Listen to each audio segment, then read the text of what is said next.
Her hands never shook. Not once. Not when the fluorescent lights were flickering and the monitors were screaming and the gurney came through those doors with 3 bodies on it at once. That was the thing people never understood about Sylvie Okafor. Wait, no, that name was taken. About Sylvie Beaumont? No. Let me start the story properly. Her hands never shook. Not when the bay doors blew open at 2 in the morning and the paramedics were shouting over each other and the charge nurse was somewhere in the back crying into her phone.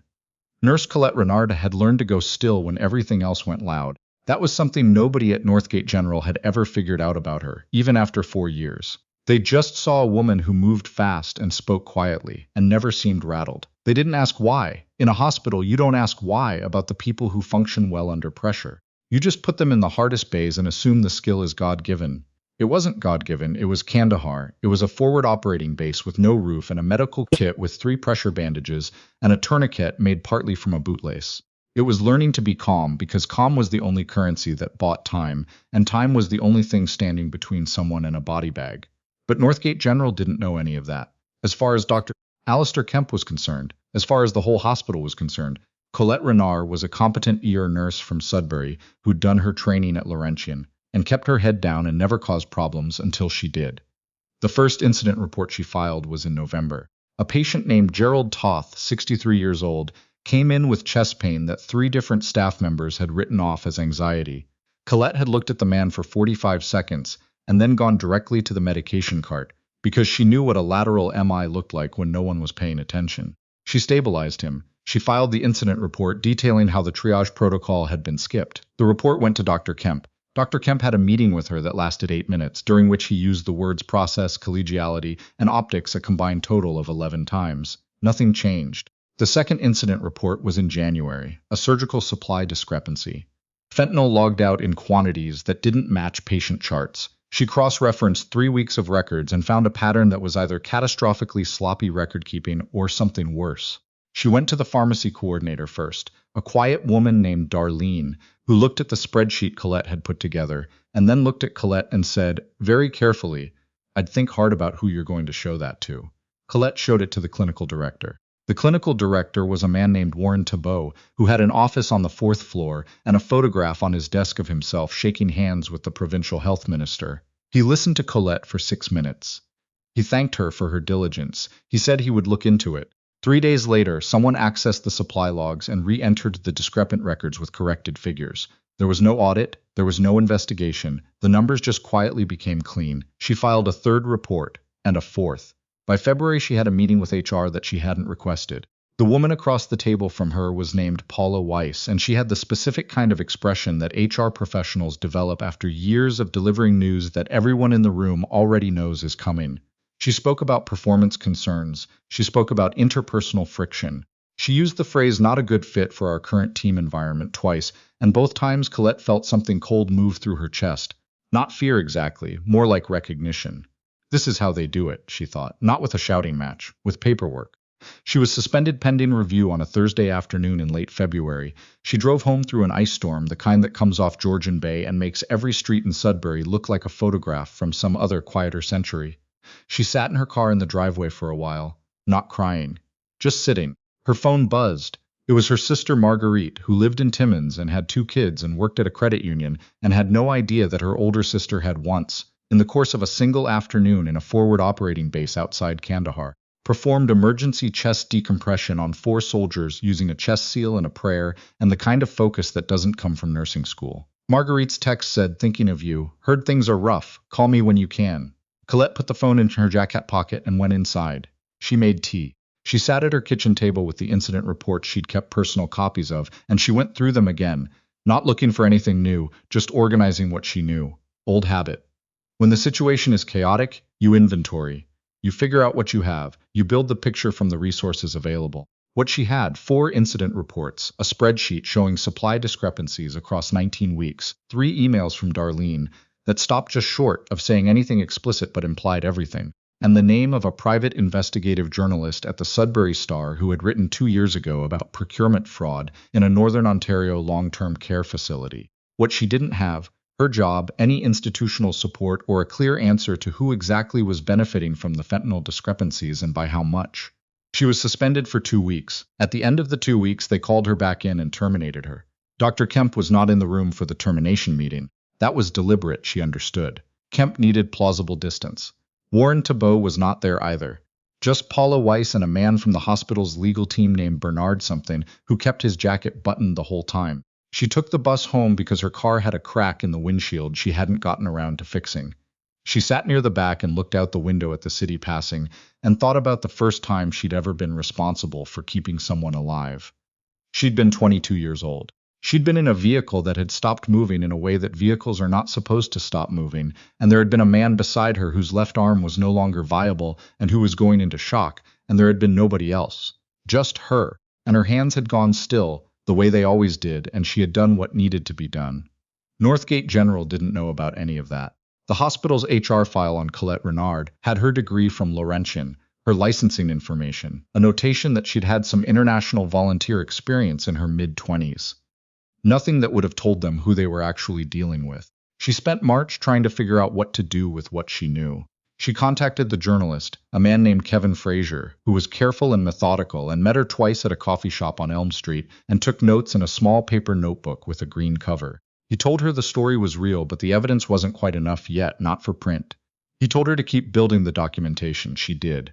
She also contacted the College of Nurses of Ontario and the Provincial Health Ministry's Patient Safety Office and a whistleblower advocacy group based in Ottawa that had a paralegal named Genevieve Audette, who called her back within a day and spoke for 40 minutes and was the first person in months who treated what Colette had found as something serious rather than something inconvenient. Genevieve told her the supply discrepancy pattern she'd documented was consistent with a diversion scheme.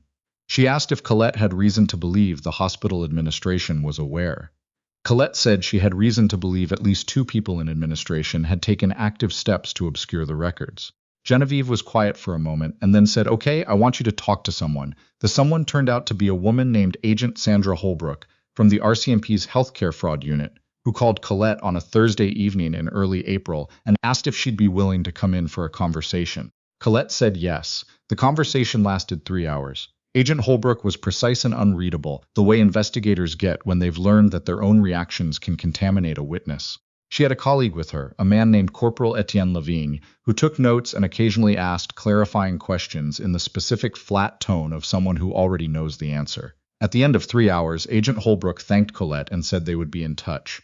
2 weeks went by. Nothing. Then, on a Tuesday night in late April, there was a knock at Colette's door at 9:15 in the evening. She wasn't asleep. She was at her kitchen table with the laptop open and the 3rd cup of tea she'd made since dinner, going through the supply logs again. The knock was 3 times, measured, not urgent. She went to the door and looked through the peephole and saw 2 people in dark jackets standing in the light from the porch. And she knew, in the way you know some things before you have time to think about them, that this was not the RCMP. She opened the door. The woman who spoke first was compact, mid-40s, with a kind of stillness that Colette recognized because she had it herself. She said her name was Agent Diane Chartrand. She showed identification that was not RCMP and not provincial. She said, "We'd like to talk to you, Miss Renard. Can we come in?" The man behind her was taller, younger, with a scar along his jaw that was old enough to be faded. He didn't say anything yet. He just looked at Colette with the frank assessment of someone who is measuring something they already have a theory about. Colette stepped back and let them in. They sat at her kitchen table, which felt strange, having 2 federal intelligence officers at the table where she ate cereal and paid her bills. Agent Chartrand folded her hands and said, "We know about your work at Northgate. We know about the reports you filed. We know what you found." Colette said, "Then you know more than the hospital's legal team wanted anyone to know." Chartrand almost smiled. The supply diversion at Northgate is connected to a larger network. 3 other facilities in northern Ontario, 1 in Manitoba. The product isn't just being resold. It's being used as a financial instrument, part of a payment chain for other activities we've been tracking for approximately 2 years. She paused. "You documented 19 weeks of records from the inside. That's more complete than anything we have." Colette looked at her. "Why are you here instead of the RCMP?" Chartrand said, "Because the RCMP investigation is focused on the financial crime. Our interest is in one of the individuals at the end of that payment chain, a man who has been careful for a very long time. Your documentation puts a specific set of supply orders in a specific time window that connects to a transaction we've been trying to establish." She looked at Colette steadily. "You built something we need." The man with the scar, he said his name was Agent Marcus Jobin, spoke for the first time. "Can I ask you something, Miss Renard?" She said yes. "Your incident reports. You knew when you filed them that they were going to cause you problems. Why did you keep filing? She thought about how to answer that. She thought about Gerald Toth, 63 years old, who had nearly died in a triage bay because 3 people hadn't looked closely enough. She thought about the fentanyl and about all the possible ends of that chain, the patients who might have been under-medicated because their dosage was being diverted, the staff who might have been complicit or coerced or frightened into silence. She said because someone had to know. Even if it didn't go anywhere, someone needed to have written it down. Jobin looked at her for a moment. He nodded slowly, like something had been confirmed.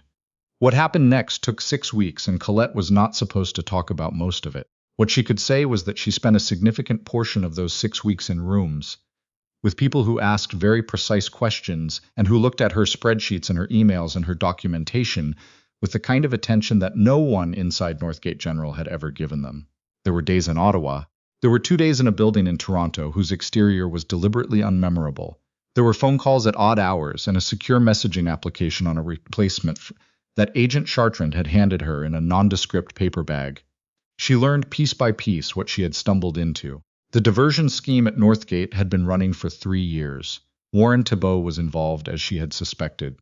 What she hadn't known was that the money flowing through the scheme was connected to a man named Roland Fitch, who had no official position anywhere, who appeared on no public records in any capacity that would draw attention, and who had been, for the better part of a decade, one of the primary financial intermediaries for a network that dealt in things that had nothing to do with pharmaceuticals, but everything to do with the kind of violence that happens in places where governments officially cannot be present. Fitch was careful. He had always been careful. The closest anyone had gotten to him before was a customs irregularity in 2021 that had dissolved when a key witness recanted. The supply chain through Northern Ontario hospitals had been one thread among many, but it was the thread that Colette had pulled on from the inside, and it had left a record. Her spreadsheet, it turned out, had captured 3 specific transactions in a 6-week window, during which Fitch had made a series of transfers that agents had been trying to pin to a physical location and a specific chain of custody. Her documentation provided both. She found out about this not because anyone told her directly, but because Agent Chartrand came to her apartment one evening in early June and sat down at the kitchen table. Their table now, Colette thought, the table where significant things happened, and said, I want you to know that the information you provided was material to an arrest that occurred this morning in Montreal. Colette was quiet for a moment. She said, Thibault? Chartrand said, Thibault is cooperating. The arrest this morning was Fitch. She had not known until that moment how much weight she'd been carrying since November. She didn't cry. That wasn't really her way. But she felt something release in her chest, some structural tension that had been load-bearing for so long she'd stopped noticing it was there, and she sat back in her chair and let it go. What happens to Northgate? She asked. The Provincial Health Ministry has been notified. There will be a full audit. The staff members who were complicit in the record alteration will face regulatory review. Chartrand paused, and for what it's worth, the College of Nurses has already received a communication from our office clarifying the circumstances of your termination. Colette looked at the table. That's not really the point. No, Chartrand agreed, it isn't. The point was Gerald Toth and the people who'd been under-medicated, and Darlene, the pharmacy coordinator, who'd looked at a spreadsheet and said, think hard about who you show that to, because she'd been afraid, and the nurses and orderlies and technicians who'd seen things at Northgate that didn't add up and had decided the cost of saying so was too high. The point was the woman who'd learned in Kandahar that calm is the only currency that buys time, and that you use what you have, and that someone needs to write things down even when it feels like no one is listening.